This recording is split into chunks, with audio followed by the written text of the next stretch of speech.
ही कोकणातली एक औषधी रानभाजी आहे जिचं नाव भारंगी आहे। काही जण हिला ओळखत असतील, काही जण हिला फक्त माझ्यासारखेच नावाने ओळखत असतील। तर मी मावशीच्या गावी गेले होते, तिथे मी फर्स्ट टाइम भारंगीची भाजी खाल्ली होती। भारंगी हे नाव मला माहिती आहे, पण कशी लागते कशी दिसते हे मला माहिती नव्हतं। तर ही अशा प्रकारची पानं असतात आणि ही भाजी मला गोव्याला आणण्यासाठी काढलेली आहे। त्याच सोबत मला कुरडूची भाजी देखील काढून आणलेली आहे।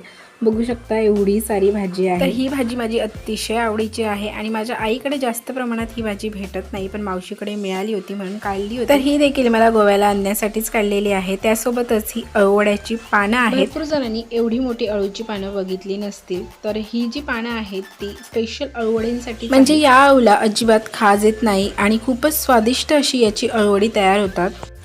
तर माझी आई सगळ्या भाज्या पुसून अळूचे देठ काढून यांना कापडामध्ये बांधत होती। तर या अळूच्या पानांचे अळूवडे कसे बनवले जातात आणि बाकीच्या भाज्याही कशा बनवल्या जातात तो व्हिडिओ मी लवकरच अपलोड करेन।